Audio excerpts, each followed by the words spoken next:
had me from the start. By the way you stare, the way you roll up on me, yeah. Man, I felt your energy. Wasn't used to being loved and treated differently, yeah. But something went wrong, the signals got crossed, and now we're on completely different pages. Let's go where we were, where no one gets hurt. Baby, keep it right there, don't you stress the flow. You're trying to pick the pace up, we should take it slow. Baby, keep your focus, don't you make me change my mind. If you love me, baby, don't you switch up the vibe. Baby, don't you, baby, don't you, baby, don't you switch up the vibe. Baby, don't you, baby, don't you, baby, don't you switch up the vibe. Boy, you take me on a trip, always up and down and back and forth in merry-go-round. I just wanna get it right, but when you go left, I'm stuck here feeling left behind. Cause something went wrong, the signals got crossed, and now we're going different directions. Let's go where we were, when no one gets hurt. Baby, keep it right there, don't you stress the flow. You're trying to pick the pace up, we should take it slow. Baby, keep your focus, don't you make me change my mind. If you love me, baby, don't you switch up the vibe. Baby, don't you, baby, don't you, baby, don't you switch up the vibe. Baby, don't you, baby, don't you, baby, don't you switch up the vibe. If you love me just like you say you do,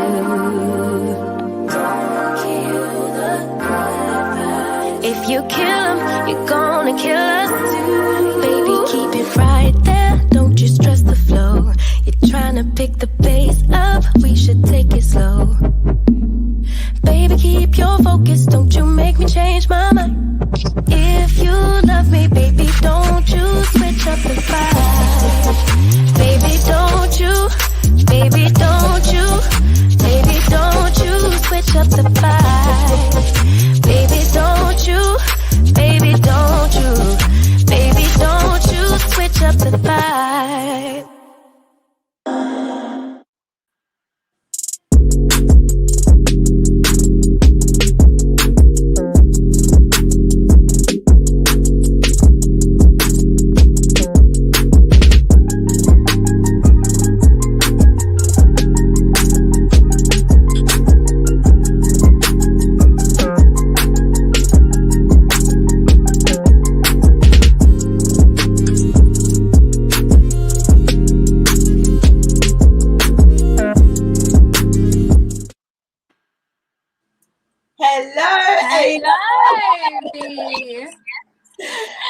Hello everyone who's watching.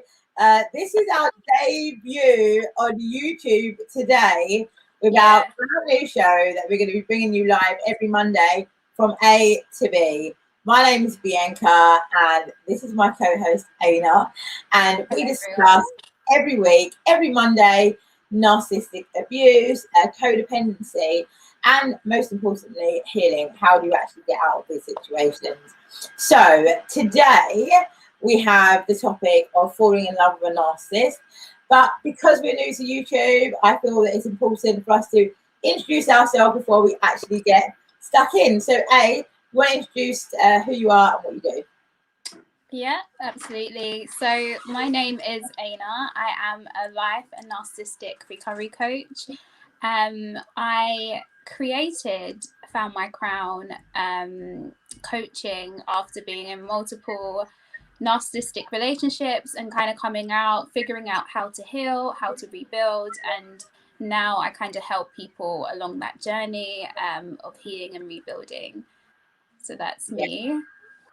Excellent. And I am Bianca. My name is Bianca Boyce. I'm a life coach. I have been for the past 6 years. I coach females mainly because I'm big on female empowerment in business and overcoming codependency as well. Both myself and Aina are not coming at this from a clinical perspective. We're coming at it from a personal experience that led us to do a whole heap of research on narcissism and codependency, and played a huge part in our healing. So for us, this show is us sharing our experience, our knowledge with you, in the hope that we can empower you to make better decisions for yourself in your relationships, friendships, and with your family too. So, here we are. So today we've got the topic of falling in love with a narcissist. Okay, so when we think about that topic, what type of person would you say you were when you fell in love with a narcissist? Gosh, a completely different person than I am right now, Bea. I can tell you that. So I was a very codependent person. I was a people pleaser. I had no boundaries. I was an empath beyond the meaning of empath, in terms of I would just take on everyone's pain and everyone's, you know, emotions, but on top of that, being codependent. If anyone that doesn't know what codependency is it's you get validation from everything else, you know, around you or in a relationship, everything else externally. So that could be another person, that could be cars, that could be designer items, it could be anything, but it's ultimately getting that fulfillment and that validation from outside of you. So it was very much that way, you know, people really determined how I felt. And, you know, that gave me fulfillment. That was my purpose, was to kind of please everybody else. And yeah, just there wasn't a lot of time for myself, like I said. So that's what it was. But, you know, I didn't know about codependency. I didn't know about people pleasing. I didn't know about empathy or all of these terms. I just thought, you know, this is how I've grown up. This is the person that I am now. So I guess that's kind of, even the lack of knowledge that led me into these relationships, or led me into these bad situations at work with friends. So that's why it's so important what we're doing, is kind of raising that awareness, so more people know about codependency and things like that, so you don't even have to get into the stage of when you're in those relationships. So that was kind of me as a person, be very, very codependent. What about you? How was you before? Yeah, I think in terms of me, I think I was very independent. Like in terms of what I done, always been a very, very hard worker, always had my own money, had my own vision, had my own goals. My career's always been very, very good. So definitely on the one hand, you would have seen that happening. And a very, very strong woman, actually, to be fair, in terms of my character and in terms of my conviction and the things that I done. But also coupled with that strength, there was the need to rescue people. I definitely was like a rescuer. When I would say I fell in love with a narcissist, I always wanted to fix people. I felt that, you know, I had experienced trauma myself. I had experienced hard things myself. So for me, anytime I came across someone who presented themselves as like, oh, I've been through a really hard time, I'm like, you know what, we're the same. And I've healed my trauma. I hadn't at the time, but I've healed mine. And now actually, like, let's just do this together. And, you know, it's us against the world. And I had that type of mentality, like very much like, it's almost like if you didn't have a deep rooted issue, I didn't trust you. Do you get what I mean? It's like I felt like everyone was wounded. And so let me find another wounded dog, literally. Do you get what I mean? To actually like come along with me and, you know, I'll make you better, and then you'll love me forever and that will be it. That was my attitude in life, but it wasn't, you know, it wasn't something that I think everyone would see. It wasn't something everyone would notice. If you ask people around me how I was, they'd probably tell you quite the contrary to that. But I definitely was that, rescue type. And so, yeah, that's how I would kind of say that I was. But what ways would you say that it showed out? So you've spoken about a lot of things that I'm not sure whether people will know the terminology of like what it is. So when you're saying you were codependent, in real life, real terms, what's going on? Do you get what I mean? Like, how does that look? Yeah. If you see someone who's codependent, like with a guy, what does that look like? So, you know, their needs ultimately come first, you know, and not with just in my relationship, it was with everybody, especially with friends, you know, their needs always came first. You know, I never stopped to question what I wanted or how I felt, or, you know, I didn't want to because that gave me fulfillment. Like I felt like that was my role, to kind of, like you said, rescue people, save people, do the best I can for everybody else. So it kind of came out in people pleasing, you know, never being able to say no to anybody, especially in that relationship. You know, I always said yes to most things, and yeah, just constantly, you know, a lack of even knowing who I was, or what I was doing, or, you know, it was always the needs of someone else coming before my own. That's a lot how it played out for me.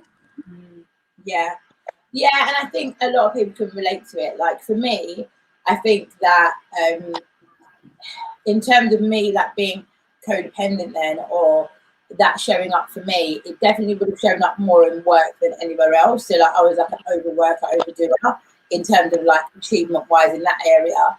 And I had no boundaries. Like I had no boundaries with work.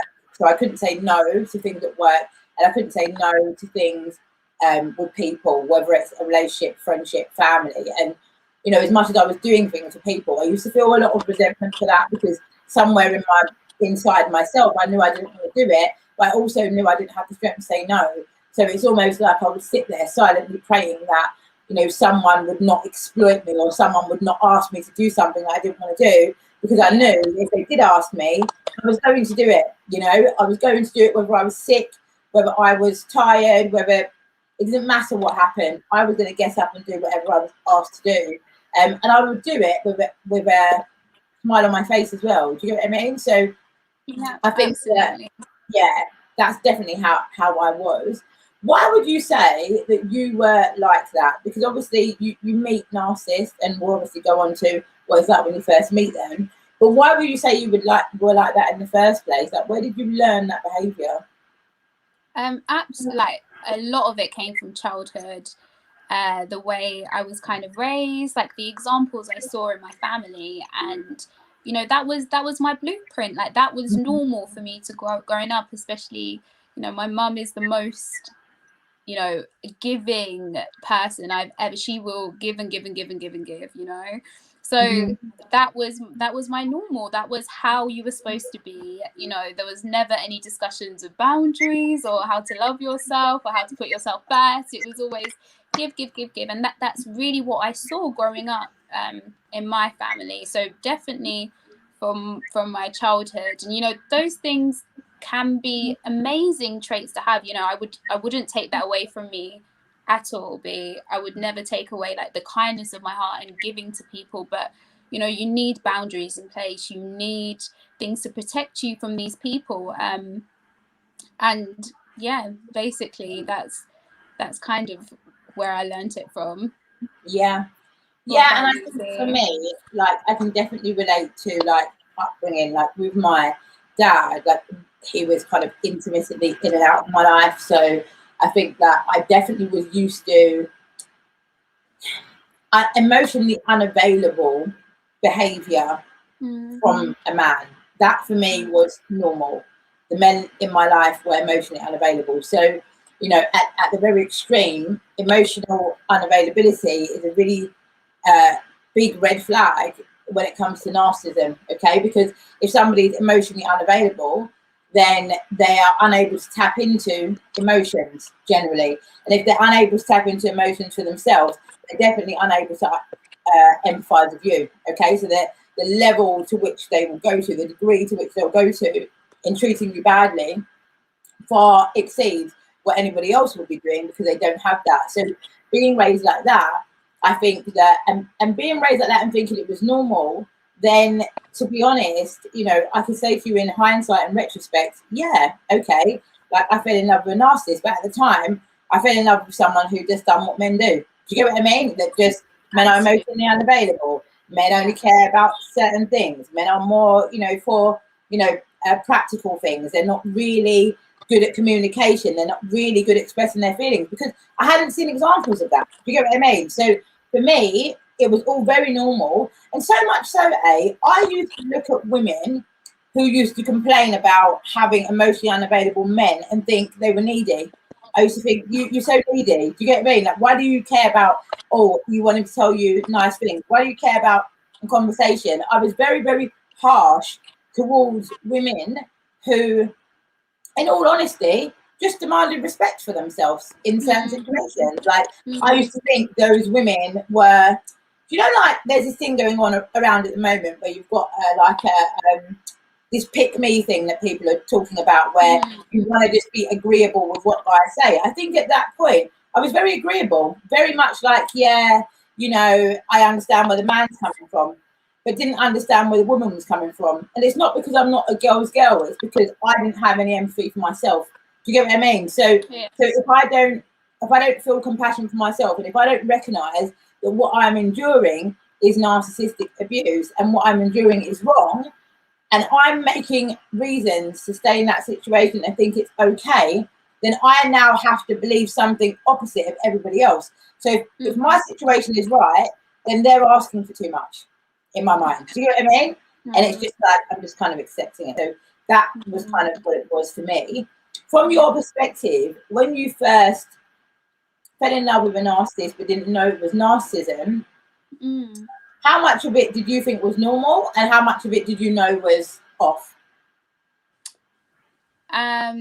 So, when you first meet a narcissist, typically you get the love bombing stage.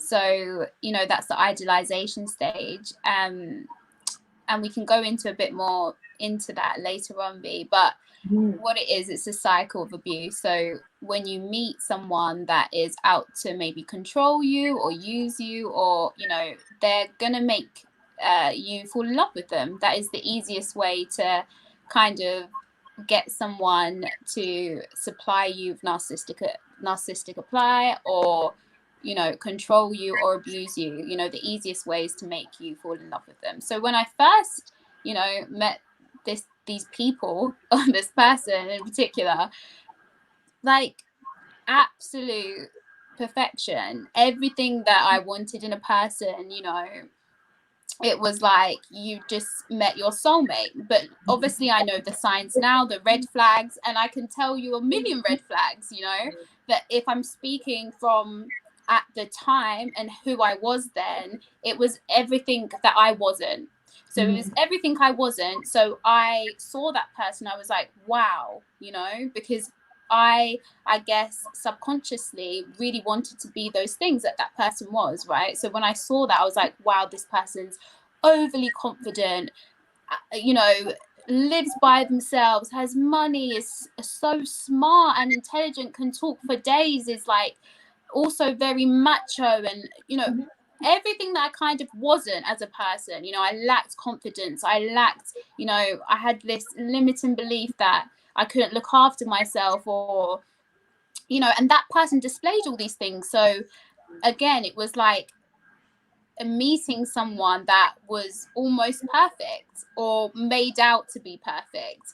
But speaking from someone that knows all the red flags now and has seen hundreds and hundreds of situations, I can tell you there was multiple red flags back then. But me there, it was like, it was great. I had found the person. Yeah, 100%. And you know what? Not only do you feel like you found the person, you feel like you found the person and no one else even is going to get it. Do you get what I mean? There was a period in that relationship in the beginning where even I was kind of so smug that I was like, you know what?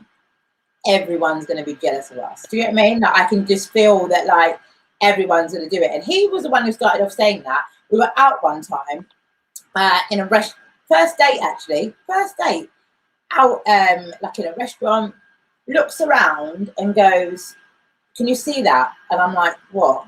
And he's like, everyone's like looking at us, can you not see?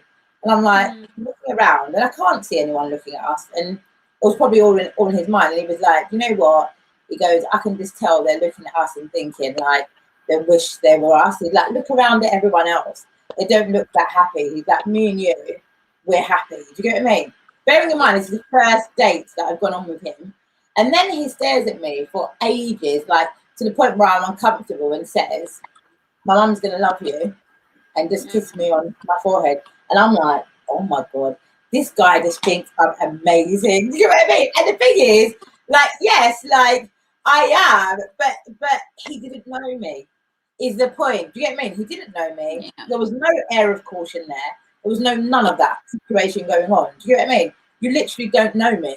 So yeah, basically, that's what kind of happened in the beginning. And there's the whole thing, there's the conversations. And when you look back on the conversations, you realize that the things you thought you had in common, you didn't have them in common. You had told them that before, and they'd fed it back to you at a later date. And if you even caught them out and you said, oh, I thought I told you that, they're like, really? Oh my God, I didn't even remember. But they're literally feeding back to you basically everything you're giving to them. And when you don't see the good qualities in yourself and they're reflected to you in another person, you absolutely fall in love with what you see. Do you get what I mean? And it's like total manipulation going on as well. So Absolutely. yeah. Absolutely. And that's why, you know, it should be taught to have a relationship with yourself. Like, it should be in schools, you know, all this information about self-love and that relationship with yourself first, you know, because if you have those things already, you're not going to go out seeking for them, or you know, trying to find them in someone else, or again, that codependency coming in. You're not going to want them from anybody else to kind of fill yourself up. So definitely it's like, yeah, that one, definitely, when you see things in someone else that you really, really want, you're gonna go and think they're amazing, and kind of just, yeah, almost get in love with them is quicker, you know, because they're everything you aren't. Yeah, exactly.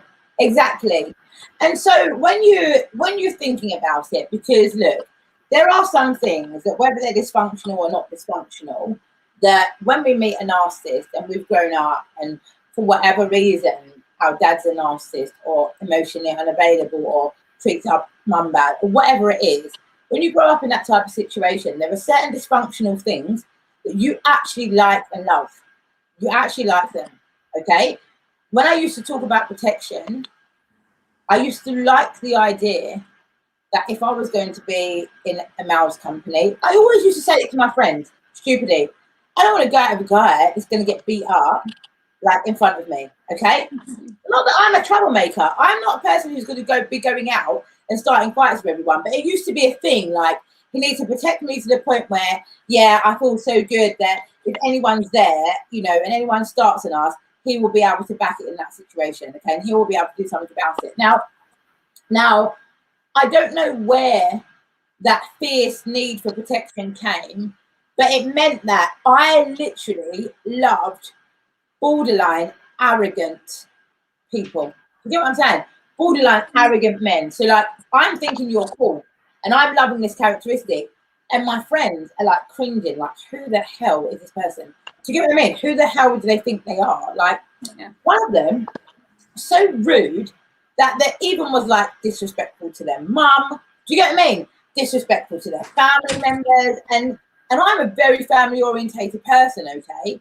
And ultimately, when you're looking for someone who's like that fiercely protective, borderline arrogant, they're going to have those other characteristics in other areas as well. It's not only going to be in one area, and it's going to turn around on you. But it was something that I loved. If I saw someone like that, who literally looked like they would rip your head off, that was me. That's like my turn. Do you get what I'm saying? So, like, what was it like for you that looking at it now, it's like blatantly narcissists have these characteristics, but you loved it at the time? You know what, B? I would probably say the same. I would say that lack of empathy, that softness, that in touch with their emotions, maybe a little bit. Definitely a stereotype that I think most people have these days as well. That you know, just so tough, and you know, if you are like that, there's nothing wrong with that. But you know, it's it's when like that lack of empathy comes into it, that lack of even showing emotion to something bad happening on the street, or that kind of person, like that is also something that I was really attracted to. And a lot of who I do speak to still say to me, you know, I've tried to go with the nice guy, and I've tried to give it a go, but they're just too nice for me. And you know, and that's when you have to kind of look inwards and see where's that attraction coming from. You know, what are you actually attracted to when you look at that person and you think someone's too nice for you? That's when you have to kind of question yourself and see where that's coming from, because there's a rooted issue there that kind of needs to get resolved, and something that I had to look into. You know, where is that coming from? Where is that attraction coming from? That someone that I want to, you know, not show emotion and have a lack of empathy, and you know, be this rock hard person. Like, why would you want that? You know, but it's something to definitely look into, and also identify what you're actually attracted to, because sometimes it's coming from an unhealthy place that maybe you need to get to the root of it and kind of resolve it, and try new things. Nice guys. 100%. And I'd like to know, like, obviously we've got a few people like tuned in live now, so hello to everyone. Hi everyone. Let us know where you're from. We can see like Shannon, UK Curly Girl, in the house as well. Hey Shan, thank you for joining. If you're watching now, like, what's your experiences? Like, we'd like to know what your experiences as well. Like, what type of guys did you used to like? What type of narcissistic traits did you actually find attractive? Because that definitely was like one of them, like for me, that whole, you know, if you're that girl or that woman who says that you love a bad boy, I mean, you're probably dating narcissist after narcissist after narcissist, because healthy, like, and decent men, there's nothing about them that you associate with being bad at all. And actually, it's not really attractive once you've healed codependency, but in the beginning, you just don't know that, you know?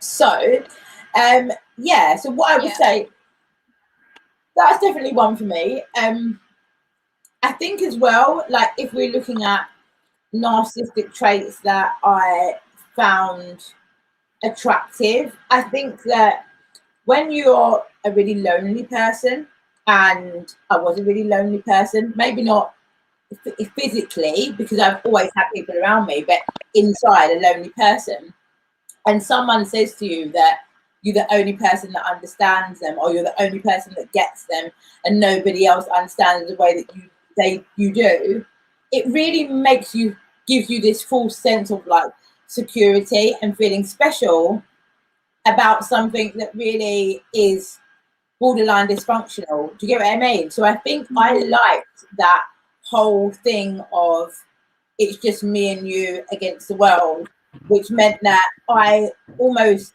willingly isolated myself. Do you get what I mean? That I was willingly doing that. Like, it was okay.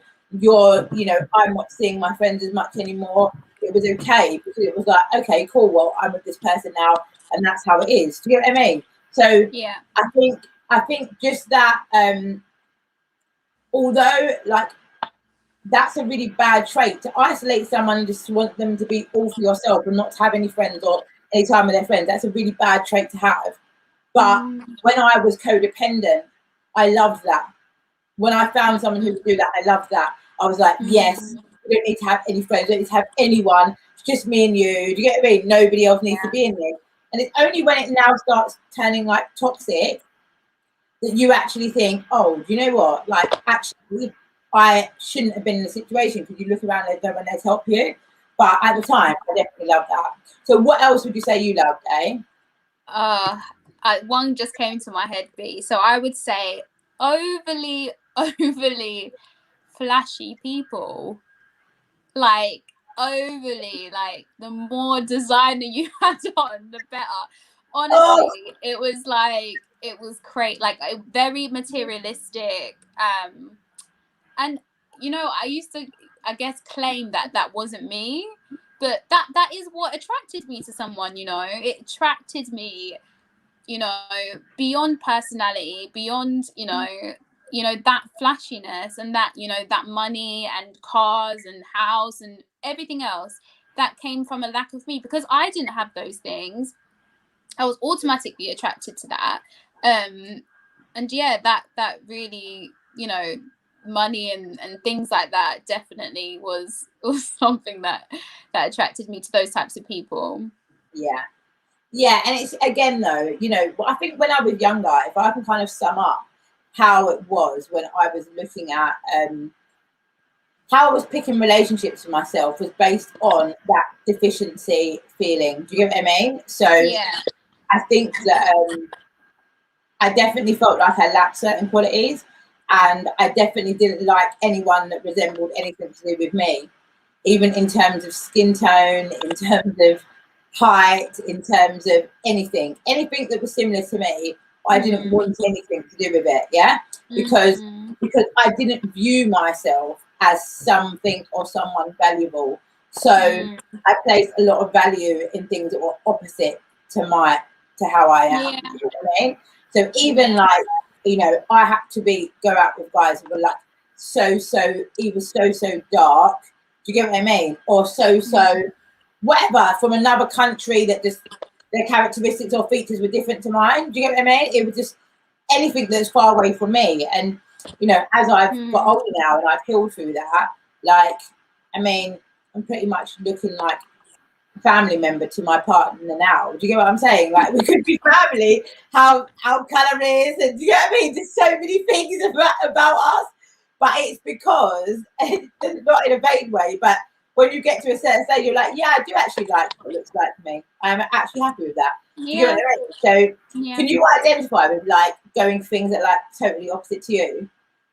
Oh, absolutely, B. Absolutely. Like, completely opposite. Like, God, couldn't be more opposite to me, but in every way, definitely. Personality wise, you know, looks wise, height, career, everything. Like, completely different. What they want to do with their lives, religion. God, it was like everything was different. So, and there's nothing wrong with that. It's just finding where that comes from. So if you're picking people that are intentionally opposite to you, then, you know, there's a problem. But, you know, anyone can be with whoever they want, but it's just finding the root of that, you know, finding why you're doing that. Yeah, exactly. Okay, so at this point, let's just see what our audience is saying and get a few comments up. UK Curly Girl said devil in disguise. I mean, 100% devil in disguise. And what we'll do is we'll kind of like go back over, I think, in the later part, some real things that were going on. Definitely an unhealthy place pattern that has been imprinted. Yeah. 100%. Really dysfunctional pattern. And I think it's very, very true for like a lot of women. And yeah, they definitely lure you into a false sense of security. 100%. I think everyone can relate to that if you've been in a narcissistic relationship. Absolutely. It's really, really bad. So let's go back. Let's go back a little bit to like the first encounter, and we'll do like an extended series on this. But I feel like because the topic is falling in love with a narcissist, like let's talk about what actually happens like in that stage, because in the beginning stages of a relationship with a narcissist, you literally are face to face for a brief period of time, whether it's 2 months, 3 months, 6 months. I've even known people to be able to go up to a year without fully revealing themselves, but you're face to face with the best possible version of any human that you've ever seen. Okay, you literally feel like, oh my god, all this crap I've been going through, it's been worth it, because now I have come across that guy that's made every other experience just seem like it's turned on its head. And you know what, now I'm here and now I've got him, things are going to be completely different, and he's echoing that in every way, shape or form. Yeah, everything's rushed, everything's so rushed. Do you get what I mean? It's like you're meeting their family, you're going on dates, that you haven't even got a chance to breathe. Your phone is ringing off the hook. You'll get off the phone, there's 5, 6, 7, 10 more missed calls on that phone. And in the beginning, when you don't answer the call, you don't get, it's not like you get met with anything negative because they're not that stupid. Do you get what I mean? So it's just like, oh yeah, don't worry. Like, I was just calling you back while I had time, but I just want to say, like, you know, I miss you, whatever it is. Yeah. It's that one who like never ever misses a morning, afternoon, or evening text, like religiously. Okay. And now these are things that women complain about. Like, and like, I just want a man to reply to my message. I just want a man who calls me. I just want a man who answers the phone. Well, for all the complaining that we do online, the narcissist is listening. Okay, they're ready and waiting. Like, oh, what don't women like? Oh, they want you to answer the phone. Forget that. I'm going to call you first. Oh, they want a good night text. Forget that. I'm sending you a voice note. Oh, you get what I mean? They're upping everything here. And the whole aim of this is to bombard you with so much love and literally fuel you with so much love that when they withdraw it, and they will withdraw it, you are going to be like an addict who's missing their drug.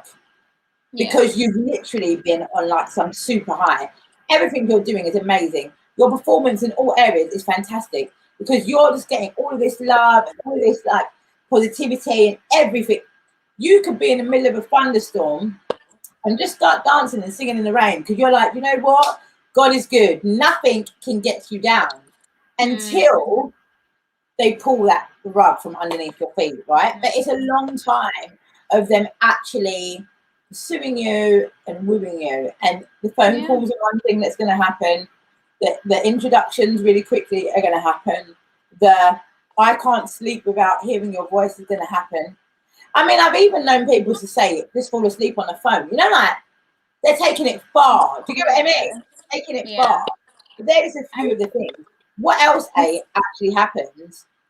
Yeah, and I would also say, B, especially if there's lack, if you know, you have a lack of self-love or you have a lack of knowing yourself or that relationship with yourself, you are going to dive into that. You're going to love every minute of that. You're going to soak that up. That's all you've ever wanted, you know, someone to see you, someone to love you this much, you know. It's going to be a very easy to kind of fall into this type of relationship because, you know, if you lack that and someone's giving it to you on a plate, of course it's going to be very, very fast, like you said, B. And just everything that you want, you know, everything that you need, you know, constant affection, the constant communication, and, you know, they suss you out. So, you know, for me, it might have been phone calls. For Bianca, it might have been affection.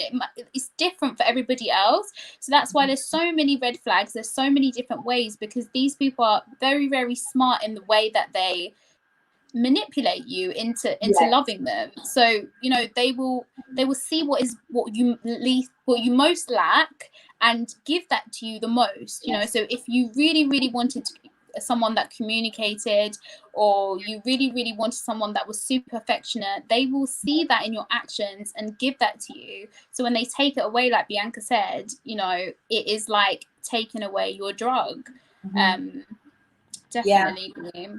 And the thing is, it's so accurate. And this is where people get a bit confused here because they'll be listening to things and be like, oh no, you know, my one didn't do that. And you claim a narcissist like they're your possession or something. Yeah, but my narcissist didn't do that. So he's not a narcissist. Oh yes, he is a narcissist. Okay. Yeah. So, but it's like, it literally is like that. So like, I remember a friend of mine going, but the guy that you went out with was a narcissist. He didn't like, he didn't straight away buy like loads of expensive gifts. And I was like, I don't know, not in a bad way, but I don't care about that. So you're not going to do that. And I've always earned a certain amount of money, like when I say from young. So you're not going to come to me with that. Look, if you give that to me and take it away, it's not going to change my life. I don't care.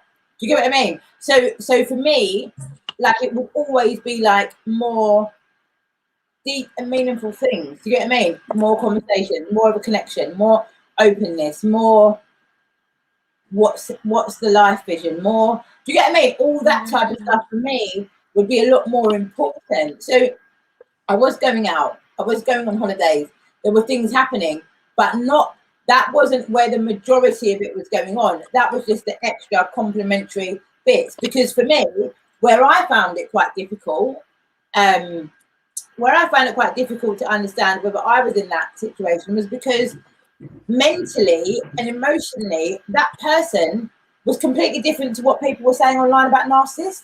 Do you get what I mean? Like he was actually intelligent. He did actually convey, even though it was fake, empathy. He did do some of the things that they say narcissists don't do, but he was a master at it. To be honest, I think he was a sociopath, to be fair, why he was so good at that. But yeah, it's that type of kind of behavior that leads you to be confused, because even though there are consistencies in the speed, in the lack of empathy, in the as soon as you put down a boundary, they flip. There's a pattern when it comes to them, and there's so many patterns, and we'll discuss so many as the series goes on each week. But there are also clear differences that make it confusing when you're already confused and you already think, you know what, like you really don't want it to be true. They're a narcissist anyway, so you kind of will grab on to one thing. So if on one video it says narcissist always have spiritual connection, and your person you're with didn't have that, because you don't want to believe it's true, you'll be like, oh, you're not a narcissist.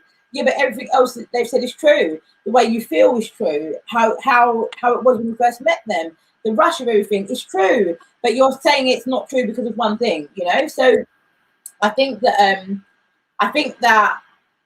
the difficulty is with this topic is that half of the people that will be watching this will be ready to hear it. And for another half of the people, this will be very triggering, because you're still in that relationship. You're still with that person. And you're a little bit doubting because you're watching this, okay? You're a little bit doubting what's going on here. Have I been in this situation before? Am I in this situation now? But a part of you knows that you are.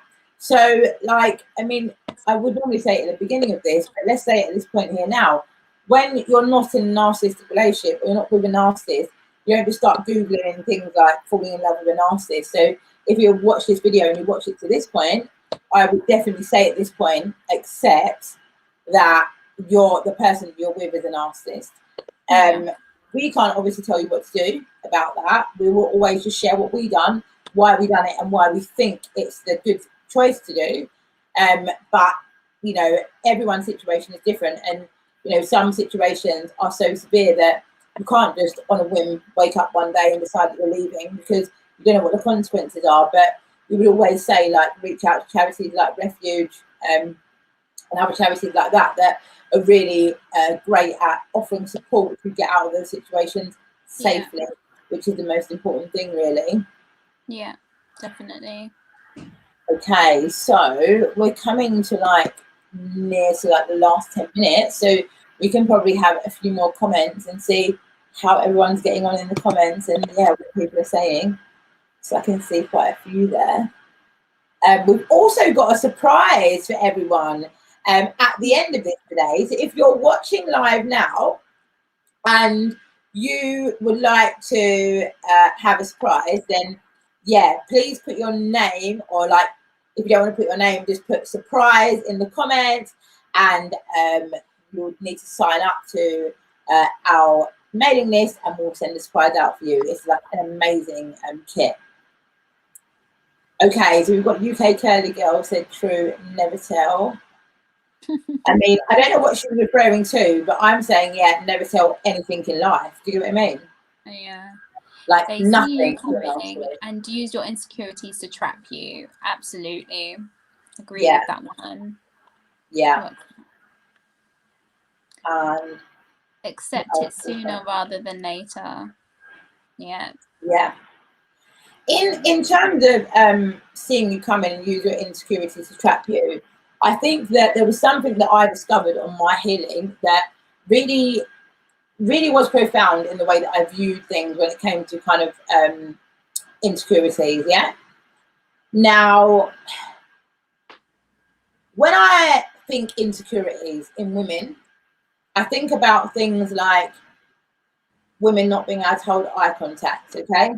Women putting their head down to the floor. I think about women who wear clothes that are too big for them so that they don't show bumps that they don't actually really have, yeah? I think about all these things when it comes to insecurities. Never in my life did I think of strength, outward strength, as an insecurity until I went on my own healing journey, right? And it really was, there was a video I watched once and they said, yeah, you know, because obviously if you're strong, they can tell that you're got insecurities. And I thought to myself, how does this make sense? Do you know what I mean? You're strong, but you're insecure. And then I thought to myself, who do I know that's strong in my life? What women do I know that's strong in my life? And you know what, Aina? Every woman I know that is strong in their life had experienced some real harsh bullshit, some real trauma in their life, okay? And I mean bad trauma. I don't know one strong woman who hasn't been through some things that you couldn't pay someone to walk through. So particularly for women who are successful and women who are strong, I would say, I think that sometimes people really see you coming because they know that in order for you to be a strong woman and you've gone through a trauma and you've come out strong, they know two things. You've got a wound that can probably be opened if they find out what it is, and your tolerance for bullshit is high. Do you get what I'm saying? Very high, because you've been through something that's made you strong, and here you are coming across as a strong woman, which means what? You can take a lot of shit, which means what? Narcissists love it because they're like, oh my God, this woman, she is strong. She is going to be able to take everything: cheating, psychological abuse, physical abuse, sexual abuse, manipulation. Do you get what I mean? She can take it because she's taken something similar before, and that's where her strength has come from. Do you get what I mean? So if you are really, you know, you come across as strong and everybody says you're strong, but inside, you know, you feel down, please don't fall into the trap of thinking that because you have a hard exterior, that is a deterrent for narcissists, because it isn't. It's literally like a red flag to a ball because they're like, oh, look, there it is. You get me? That strong, powerful one. They love. Yeah. They love strong, amazing, beautiful. You know them. They love the best of the best in life. You know, anything that is a challenge, anything that they can win over. You know, these people are winners. They never want to lose, and when they do, you've seen what happens. It's like a volcano. It's an eruption of anger if they don't win. So absolutely, B, they are attracted to the most amazing, strongest, beautiful, everything going for them women. Like every single time. 100%. 100%. Yeah. And another thing about insecurities I found, B, is what was, you know, any insecurities that you did have about yourself are, you know, when it comes to the devaluation or the gaslighting stage, or when they pull the rug under your feet, it is multiplied. Like they know your insecurity, so anything that you did know about that you maybe even didn't know about yourself, those insecurities come out so much more in these relationships. And that is, again, like you said, the wound that they will attack the most. So if you have an insecurity, I don't know, about your height or whatever it might be, your ears, your eyes, whatever, they will use that. They know your insecurity. So again, it's important to heal them before you get into any type of relationship. But yeah, massive one on insecurities. Yeah, I just want to let you know as well, I can see a few people in the comments saying yes, they want the surprise. It's absolutely fantastic. We popped the link in the comment section. So if you just tap on the link and subscribe on there, your surprise will be with you in the morning. Me and Aino put together a number of different things. We kind of like are calling it a little kicking codependency 101. Do you get what I mean? From A to B. Not just Aina to Bianca from start to finish, you know? So yeah, so we really, really hope you enjoy that, because it just really, there's some tools that really help you get things into perspective and just kickstart your journey of like healing codependency, you know, walking in the direction of self-love. But really, really, there's a lot of work gone into them for you as a nice opening gift to launching our YouTube channel. So that's fantastic. If anyone's got any questions as well, we'll take questions for the final 5 minutes of the show. anything that you are a bit confused about or you want some clarity on. Because one thing that I know that when I was going through healing narcissistic abuse, I needed clarity on everything, Aina. I literally felt like I was crazy. So I would ask questions to validate most things because I'd been talked out of my reality so many times that I literally had to like get confirmation for things. And you know what? It's a really significant part of healing. So if anyone does have any questions, then please feel free to comment while we're live. Even if you watch this on the playback, you can comment as well because we will be going through and responding to comments periodically throughout the week as well that kind of need a response. So yeah, please feel free to do that. And obviously next week, go on, eh? No, I was going to say you can find us on Instagram as well. So the tags are just there on the screen. So if you had, any further questions, anything you wanted to ask, we have so much information on our Instagram pages. So you can just go over there. I'm sure between me and Bianca, your question will be answered on there. We have so much information on it. But I was just going to say it's on our Instagrams as well. Yeah. And in terms of like actually going mad and like why I kind of needed validation, that leads us quite nicely into the topic of next week because we'll be talking you through the number of different ways that narcissists actually lead to you going crazy and doubting your reality and doubting yourself and doubting whether you even turned off the cooker or you didn't turn off the cooker. It's just literally can drive you insane. So yeah, definitely like tune in next week because we will be talking about a major topic when it comes to narcissism, which is gaslighting. Yeah, you're not crazy. They were gaslighting you. So that is the actual title because it's so important. Yeah, we'll just drop the link again. We can see a few people. Hi, Serena. Hi, Shannon. Hello, Edith. So yeah, click on the link there and you'll get your copy in the morning. It's just so cool. Such a cool tool, cool activity. If you're watching this and you don't already follow us on Instagram, then yeah, please head over there.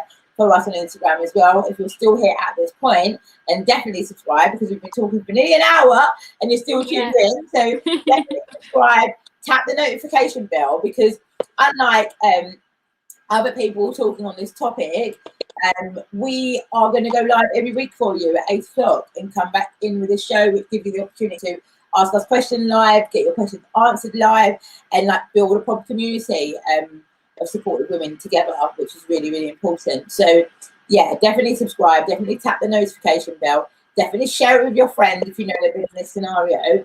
I tend to find that we kind of surround ourselves with similar people, so a likelihood is if you've been in a relationship like this or are, your friends either are, have been, or maybe due to be in that type of relationship. So definitely send them our way as well because we'll be raising awareness of all the things to look out for. But yeah, I think it's been great so far this week. Yeah, and I've really enjoyed it. So anything that you have to say for like final tips, if you look at like 2 or 3 tips that you've got in terms of falling in love with a narcissist and how to avoid it? I would say number 1 tip is educate yourself, guys. Like educate yourself on the red flags because something will come up. Like something. It's just that we choose to ignore it, right? Something will be there, the speed of it, maybe the way they spoke to someone, maybe the way they speak to their mum, their friends, something will be there. So I would say, education on it. Find the red flags, know what a narcissist is, abuse, just educate yourself on that. Another one, I would say, don't work on yourself first before you get into anything. And I know, that is such a typical thing to say, but it's so important to have that relationship with yourself. Yeah, it is. Just have that relationship with yourself. Sometimes even knowing what you lack and knowing the reasons you're attracted to certain types of people, and if you're in this pattern of you keep going for the same person over and over again, like talk about it, seek help, go to therapy for it, find the root cause of that. Where's that coming from? And yeah, in terms of first meeting them, it's just, I would just say the red flags is a big one, and when you see them, trust your gut, because your gut's always going to be telling you, and run for the hills. Like, do not turn back. So I think it's really about knowing those red flags, trusting your gut, and having that relationship with yourself as well before anything happens. Yeah. And you know what? I think just to add to that, just one thing, normalize people being nice to you. I would say that, because when you actually learn to normalize people being nice to you, people not being nice to you is not appealing. Do you get what I mean? And it sounds very simple, but definitely if I look back, there were people being nice to me felt very abnormal. People being horrible to me felt normal. So find your ways to normalize people being nice to you. And finally, I would say, like, there's a link, obviously that's been dropped in the comments. It will be on YouTube after. Click on that link, subscribe, and get your surprise from me and Aina, from A to B, and start working on it. And come back next week and let us know how you got on with the surprise. And definitely tune in next Monday at 8. I think it's been absolutely amazing. Well done, A. We finally did our debut here. I know. I'm so happy. We're here on YouTube, and we're doing it all, B. So thank you for having me as well. Yes, exactly. From A to B, our new show. Okay, everyone. Oh, Debbie finally made it in as well. Lovely to have you here from Instagram over on YouTube. And so we'll see all of you next week. And thank you so much for tuning in. Thank you.